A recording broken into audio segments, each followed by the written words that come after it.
High, welcome to my YouTube channel. आज आपण मराठीचा पेपर पाहणार आहोत. नर्सरीच्या क्लासमध्ये जी मुलं असतात त्यांना आपण घरी मराठीच्या पेपरची प्रॅक्टिस कशी घ्यायची किंवा बाकी मॅथ, इंग्लिश, EVS ची देखील वर्कशीट आपण इथे ऑलरेडी चॅनलवरती अपलोड केले आहेत आणि त्यानंतर आपण त्यानुसार क्वेश्चन कसे मुलांना ज्या क्लासमध्ये विचारले जातात किंवा आपण मुलांच्याकडून घरी प्रॅक्टिस कशा प्रकारे करून घ्यायची जेणेकरून मुलांना एक्झाममध्ये किंवा पेपरमध्ये त्याची अडचण येणार नाही, मुलं इझिली सॉल्व्ह करू शकतील.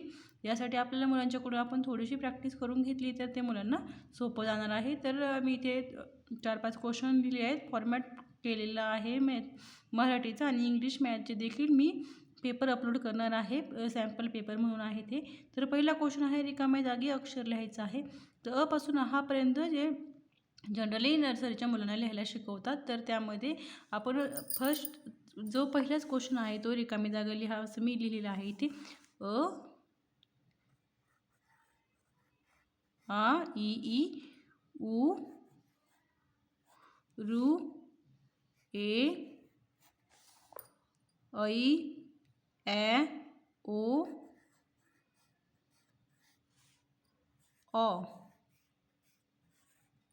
तर दुसरा नंबरचा प्रश्न आहे, अक्षर पाहून गोल करायचं आहे. इथे ग अक्षर लिहिलं आहे, यामध्ये ग अक्षर शोधून ग अक्षराला गोल करायचं आहे.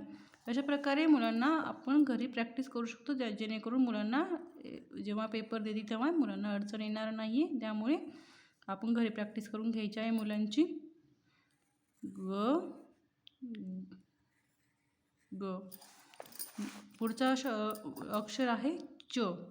चल च च च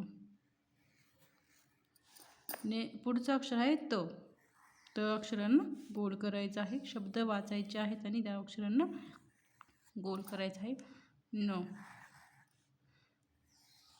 न न पुढचा क्वेश्चन आहे, जोड्या जुळवायचा आहे. सेम अक्षर लिहिलेलं आहे, सेम अक्षरांना जोड्या जुळवायच्या आहेत. क, म, र, श. अशा प्रकारचे सोपे सोपे क्वेश्चन जे असतात, जे प्रश्न असतात ते नर्सरीच्या मुलांना एक्झाममध्ये विचारले जातात. ते आपण घरी प्रॅक्टिस करून त्याची घ्यायची आहे थोडीशी, जेणेकरून मुलांना अडचण येणार नाही. चौथा क्वेश्चन आहे, हे क्वेश्चन जसे एक्झाम जे ते शाळेवरती डिपेंड असतात किती मार्क्सला वगैरे. तर मी इथे मार्क्स वगैरे काय मेन्शन केलेले नाहीत, फक्त क्वेश्चनचं फॉर्मॅट कसा येतो पेपरला ते मी इथे दाखवत आहे. फक्त ढ हे अक्षर आहे, ढ अक्षर शोधायचं आहे आणि त्या अक्षरांना गोल करायचं आहे. कुठे यामध्ये ढ आहे ते ढ. एक्झाममध्ये कुठलंही अक्षर येऊ शकतं, आपण फक्त इथे फॉर एक्झाम्पल म्हणून घेतलेलं आहे. अशा प्रकारचा फॉर्मॅट पेपरमध्ये विचारला जाऊ शकतो ही ढ. Thank you for watching.